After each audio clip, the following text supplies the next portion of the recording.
El Salmo 104 nos dice: escondes tu rostro, se turban, les quitas el hálito, dejan de ser y vuelven al polvo.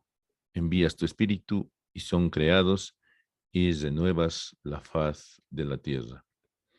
Periódicamente la humanidad cambia y pues la faz de la humanidad cambia cada periodo.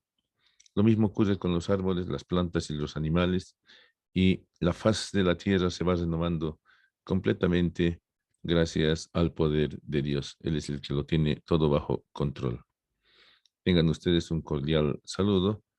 Vamos a hablar en esta ocasión del tema de músculos cutáneos. Estamos en la Universidad Mayor de San Andrés. Nuestra facultad es la de Medicina.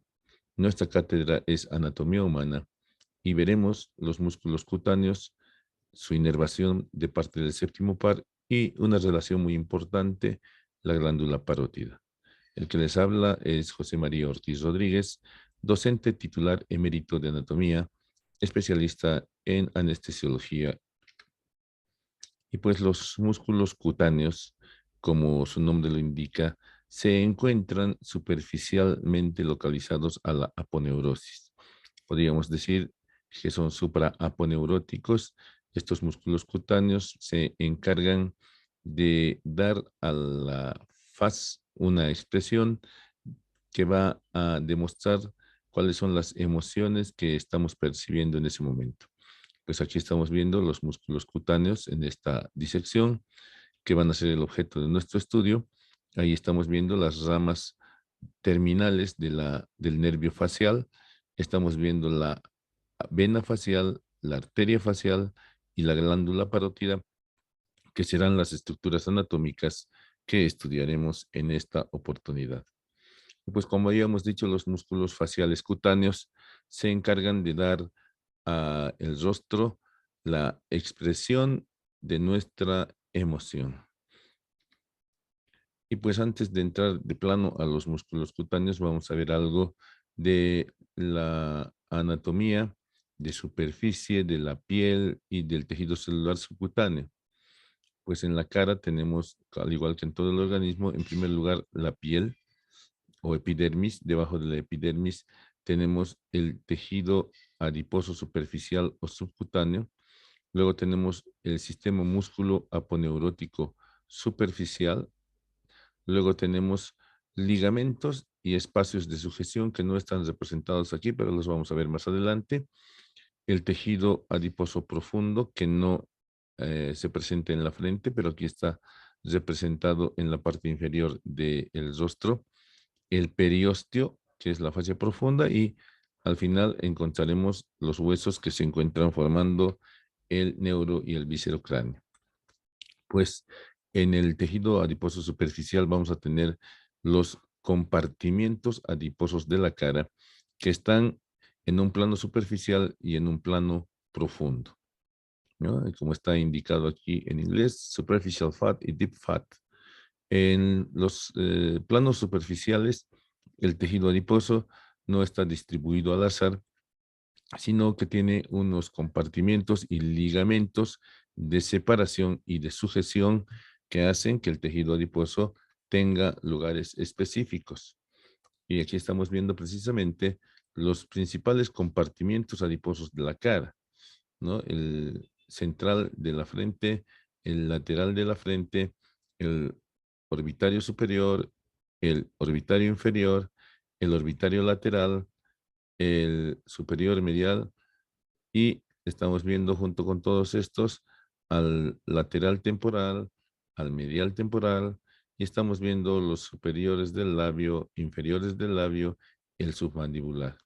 Entonces vean ustedes que todos estos compartimentos adiposos están en esta imagen separados por unos espacios, pero estos espacios están ocupados por los ligamentos de sujeción.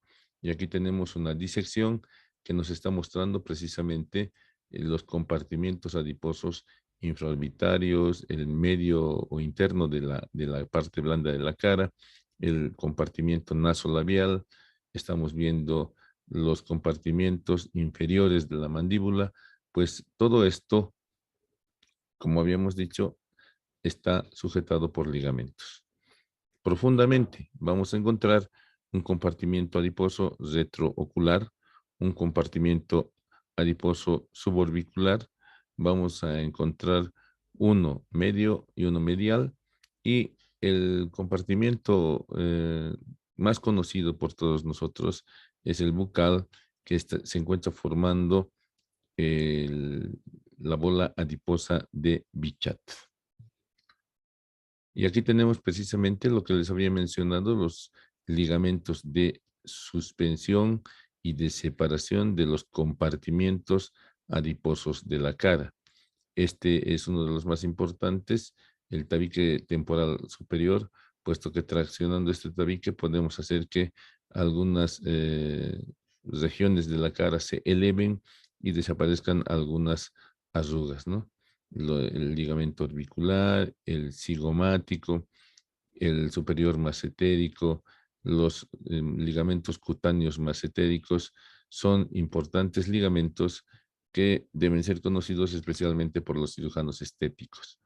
Entonces, vean ustedes el efecto que tiene la edad sobre esos ligamentos, que con la edad se van poniendo flácidos y hacen que los paquetes adiposos de la cara desciendan y le den a el rostro un aspecto de mayor edad, de vejez, ¿no? Entonces aquí vemos aparentemente la misma persona en los 26 años y en los 64 años, y donde estamos viendo cómo todo el tejido adiposo superficial ha descendido prácticamente de su sitio original. Los músculos cutáneos tienen características comunes.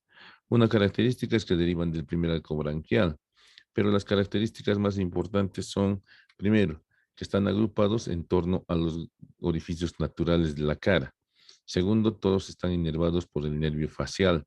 Y tercero, tienen por lo menos una inserción móvil cutánea. Ahora, estos músculos son de naturaleza estriada, por lo tanto son voluntarios.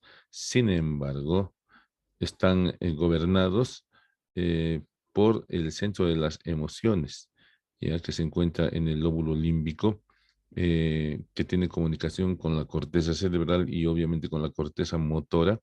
Y pues en algunas ocasiones, pese a que estos músculos son voluntarios, no podemos controlar el, la facies que vamos a poner hacia los demás de acuerdo a nuestro estado de ánimo. En torno a los párpados y las cejas, es decir, en torno al orificio palpebral, vamos a tener en primer lugar a este músculo, que es un músculo digástrico, el occipito frontal, que se origina en la línea nucal superior y termina en la piel de la parte superior de la cavidad orbitaria. Tiene dos vientres, el occipital y el frontal, y un tendón intermedio llamado también galea aponeurótica. Ahí con celeste está señalado este músculo que es el superciliar o corrugador de la ceja, que se origina en la parte interna de la eminencia superciliar y termina en la piel de la cola de la ceja. También es conocido con el nombre de músculo de la tristeza de Duchenne. El orbicular, que lo vamos a ver un poco más adelante con algo más de detalle para ver las porciones que tiene. Y ahí tenemos el piramidal o depresor del intercilio, que como hemos visto se origina en el borde inferior de los huesos nasales y termina en la piel del intercilio o entrecejo. Y aquí tenemos este otro músculo que es el depresor del supercilio, que es una continuación de los fascículos más internos de la parte superior del orbicular de los párpados. Entonces, estos músculos son los que están alrededor de los orificios palpebrales. Aquí lo tenemos en detalle al músculo occipito frontal, cuyo vientre occipital se origina en la línea nucal superior y en la apófisis mastoides. Se continúa con la galea aponeurótica, que aquí está completamente desprendida, la galea aponeurótica o aponeurosis epicránea, y se continúa con el vientre frontal, que termina en la piel de las cejas, en ambos casos, derecho e izquierdo. Luego, estamos viendo en este caso un detalle del músculo corrugador de las cejas, que tiene una porción oblicua y una porción transversa. ¿Ya? Este es el músculo depresor del supercilio que parte del ligamento palpebral medial y termina en la cabeza de la ceja, en la piel de la cabeza de la ceja. Y estamos viendo aquí la acción del músculo depresor del intercilio y del depresor del supercilio. Ahí está el depresor del intercilio o proserios y ahí está el depresor del supercilio. Ambos al contraerse le dan al rostro este aspecto de enojo, de un enojo bastante profundo hasta la ira que se puede estar llegando, ¿no? Y aquí estamos viendo al músculo palpebral, al músculo orbicular de los párpados. Este músculo orbicular de los párpados tiene varias porciones. Si nosotros consideramos en primer lugar el esqueleto de los párpados como formado por los tarsos, que son cartílagos de los párpados, que se unen medialmente por el ligamento palpebral medial y lateralmente por el ligamento palpebral lateral con la cavidad orbitaria, pues veremos que a nivel de los tarsos hay una porción del músculo orbicular de los párpados que es la porción tarsal. Lo que queda por fuera de los tarsos es este tejido que se denomina septo. Entonces, lo que queda también por fuera de esta porción tarsal será la porción septal. Y por último, lo que se extiende hasta el borde orbitario será la porción orbitaria que tiene una parte superficial y una parte profunda. En la parte medial de los párpados, vamos a encontrar que este músculo tiene otra porción que se dirige a insertar en la cresta lagrimal posterior. Es la porción lagrimal del músculo orbicular de los párpados. Y aquí lo tenemos al orbicular de los párpados, al corrugador de las cejas, y aquí tenemos una imagen real del corrugador de las cejas. Aquí está el corrugador del supercilio o corrugador de las cejas, que tracciona la cola de la ceja medialmente y eleva la cabeza de las cejas, ¿no? Ahí están nuevamente los que habíamos mencionado hace un instante. Los músculos que son de la nariz, pues son en primer lugar el transverso de la nariz, en segundo lugar el dilatador de las narinas y en tercer lugar el músculo mirtiforme. Esta es la forma más sencilla de describir estos músculos de la nariz. Tenemos este transverso de la nariz o nasal que se origina en la piel que se encuentra separando la nariz de la región geniana, en el surco nasogeniano y termina en el dorso de la nariz y algunas fibras se continúan con las del otro lado. El músculo dilatador de las narinas que se origina en el surco también nasogeniano en la parte inferior y termina en la parte media y anterior de los cartílagos alares. Y el mirtiforme, que como ya lo conocemos, se origina en la fosita mirtiforme y termina en la parte posterior inferior del tabique. Aquí vemos una visión más moderna de estos músculos de la nariz, donde incluiremos a este otro músculo, que es el elevador común del ala de la nariz y del labio superior. Junto con el elevador común del ala de la nariz y del labio superior, vamos a encontrar este músculo que es el transverso o nasal. Vamos a encontrar este que vendría a ser el alar, sin embargo, también se llama dilatador lateral. Este que es el dilatador anterior y este que es el compresor. Aquí los estamos viendo nuevamente, el compresor, el dilatador anterior y este es el alar. Por debajo encontramos a este músculo el mirtiforme o depresor del septo nasal o del subtabique. Ahí lo estamos viendo al depresor del subtabique siendo identificado por el cirujano plástico.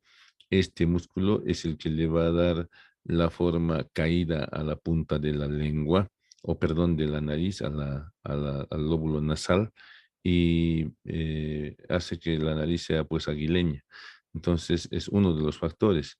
Por lo tanto, liberan este músculo para que la punta de la nariz esté algo respingada. Y ahí tenemos pues las narinas cerradas y las narinas abiertas, dilatadas. Aquí tenemos las narinas normales y aquí tenemos las narinas dilatadas, y estas flechas nos están indicando que los músculos dilatador superior y el dilatador lateral más el mirtiforme o depresor del subtabique son los que se contraen para dilatar las narinas. Y aquí tenemos las narinas cerradas o normales, pues el músculo nasal y el músculo compresor de la narina están actuando para disminuir el calibre del orificio de las narinas. En torno a los labios vamos a encontrar muchos músculos. Vamos a empezar mencionando a este, que es el elevador común del ala de la nariz y del labio superior. En segundo lugar tenemos este, que es el elevador del labio superior. En tercer lugar, este, que es el cigomático menor. En cuarto lugar, este, que es el cigomático mayor. En quinto lugar, este, que es el risorio de Santorini. Luego tenemos este, que es el depresor de la comisura bucal. Luego tenemos a este otro, que es el depresor del labio inferior. Y este, que es el músculo mentoniano. Y caudalmente a todos estos vamos a encontrar al músculo platysma mioide. Músculos profundos, el músculo canino o elevador de la comisura bucal y el músculo buccinador, que incluso es profundo al macetero. Y ahí vemos el conducto parotídeo perforando característicamente al músculo buccinador.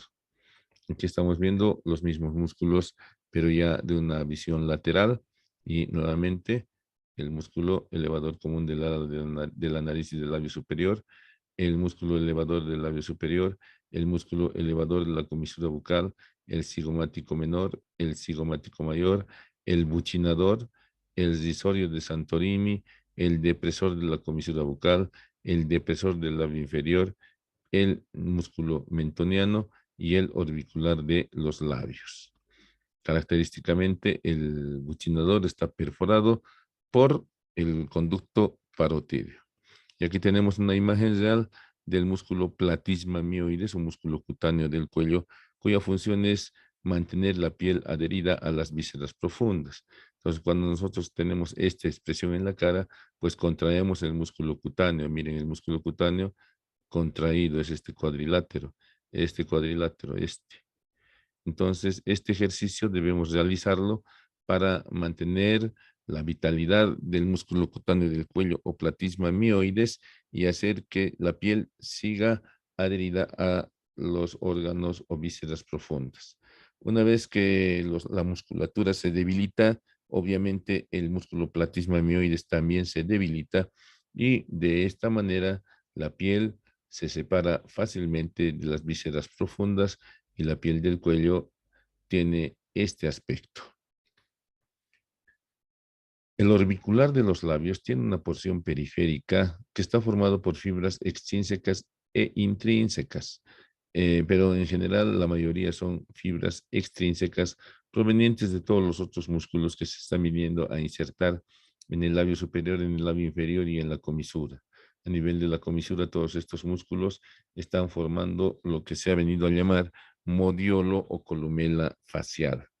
Entonces, la otra porción del músculo orbicular de los labios es esta porción central que se llama marginal, que está precisamente rodeando el orificio de la boca, ¿no? Entonces, ahí está la porción central o marginal, llamada marginal, y esta es la porción extrínseca, que tiene fibras extrínsecas e intrínsecas, o porción periférica, ¿no? Porción periférica. Y ahí estamos viendo los diferentes músculos. Y en esta imagen de un corte del labio inferior, pues estamos viendo que nos señala el vermellón, que es el límite entre la piel del labio y la piel normal, ¿ya? Y aquí nos está mostrando al músculo orbicular de los labios con su porción llamada marginal, esta, y el orbicular de los labios, que nos está mostrando en esta región su parte extrínseca. Pues en ocasiones se tiene que hacer esto, como en este caso de una resección de ese segmento del labio por un carcinoma. También podemos ver que tienen defectos en los labios algunas personas que nacen con labio leporino y precisamente pues el conocimiento anatómico de las fibras musculares que están formando los labios, además de los paquetes adiposos que están adyacentes a los labios, permitirán hacer una cirugía reconstructiva más anatómica y lo más parecido a lo normal. En torno al pabellón de la oreja también existen algunos músculos, los cuales son muy rudimentarios. Ya aquí tenemos, por ejemplo, el músculo auricular anterior, aquí tenemos al auricular superior y aquí el auricular posterior. Todos estos terminan en el cartílago de la oreja y comienzan en la piel de los tejidos circundantes. Estos músculos no tienen función en el humano, sin embargo, hay algunas personas que pueden realizar algunos movimientos de su pabellón auricular. Las emociones básicas son la alegría, la tristeza, la ira, la sorpresa, el asco y el miedo. Miren ustedes cómo nuestro rostro puede cambiar de un momento a otro, ¿no? Aquí vemos esta fase y si ustedes ven, es la misma imagen invertida, ¿sí? Parecería que es una persona de sexo masculino y una de femenino. Y si invertimos a cualquiera de los dos lados, tendremos o dos femeninos o dos masculinos. Muy bien. La primera emoción básica, la alegría. La fasis de la alegría total se produce por contracción del músculo orbicular de los párpados, la porción inferior del orbicular de los párpados, el músculo alar, el músculo cigomático menor, el músculo cigomático mayor, el risorio de Santorini y la porción inferior del orbicular de los labios. Y da al rostro este aspecto de alegría desbordante y los hoyuelos pues se deben a la separación que hay entre el músculo risorio y el cigomático mayor. Todo lo contrario es la tristeza, donde actúa el corrugador de las cejas, elevando la cabeza de las cejas, actúa el músculo cigomático menor, elevando la parte media del labio superior, y actúan el depresor del labio inferior, el músculo mentoniano, que es el que está produciendo este aspecto del labio inferior, el depresor de la comisura bucal, ahí está el depresor de la comisura bucal, bajando la comisura bucal y dando ese aspecto de tristeza a la cara. Y aquí tenemos precisamente un ejemplo mucho más marcado de la función de este músculo que es el corrugador de las cejas, que eleva la cabeza de las cejas y deprime la cola de las cejas, dando a la cara ese aspecto de una tristeza profunda. La ira.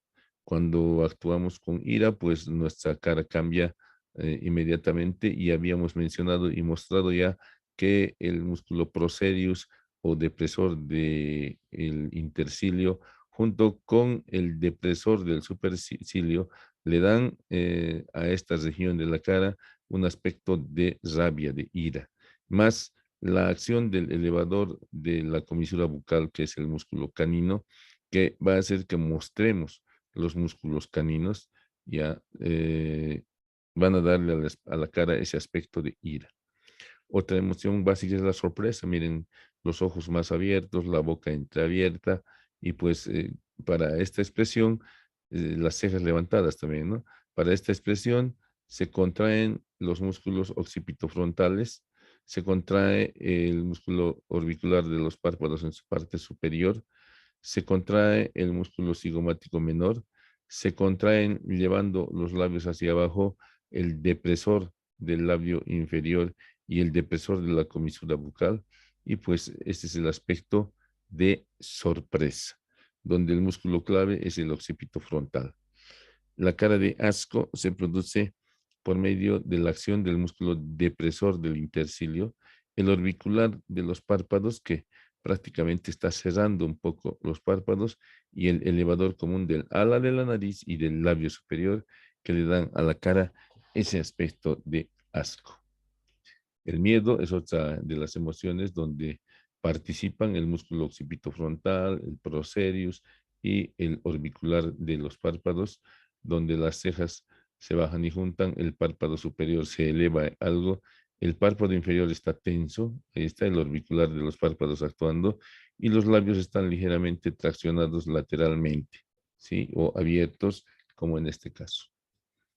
El músculo buccinador, que hemos descrito sus inserciones en los huesos de la cara, en la fosa buccinatriz y en los rebordes alveolares, termina en la comisura bucal, entrecruzando las fibras superiores y dirigiéndose hacia el labio inferior, y las fibras inferiores dirigiéndose al labio superior. Ese músculo va a hacer que soplemos, porque buchinar quiere decir soplar, y este personaje es un famoso trompetista, Louis Armstrong, que cuando soplaba sus cachetes se inflaban como si fueran unos balones de fútbol, y él podía soplar mucho rato. En este caso, de este ejemplo, estamos viendo cómo está soplando esta persona, pero la función principal del buchinador es hacer que los alimentos que están en el vestíbulo de la boca sean empujados hacia las arcadas dentarias para ser masticados y para ser digeridos. El orbicular de los labios y mentoniano dan a los labios este aspecto de prolongación anterior, ¿no? El elevador del ala de la nariz y del canino le van a dar al aspecto esta facies de asco, como hemos visto, ¿no ve? El depresor del ángulo de la boca más el platisma le dan este aspecto a la cara, que ya lo hemos visto en otra diapositiva, pero es muy importante que hagamos este ejercicio para mantener la piel del cuello adherida a las vísceras profundas. El nasal y el macetero le dan a la cara ese aspecto de desdén cuando se contraen. El orbicular de los párpados, pues, es el único que ocluye completamente la hendidura palpebral, y el frontal o músculo de la tensión es el que va a formar estas arrugas transversales en la frente cuando está contraído. ¿Ya? Y ahí es cuando estamos atentos, ¿no? Ahora, el nervio facial que inerva todos estos músculos puede paralizarse, especialmente con lo que se ha venido a llamar golpe de frío. Entonces, cuando se paraliza el nervio facial, el lado afectado cae, y el lado que no está afectado, pues tracciona al lado afectado, puesto que los músculos del lado no afectado todavía están con fuerza. En cambio, los del lado paralizado no tienen fuerzas y por eso caen. Y uno de los signos es, pues, la presencia de la ptosis palpebral.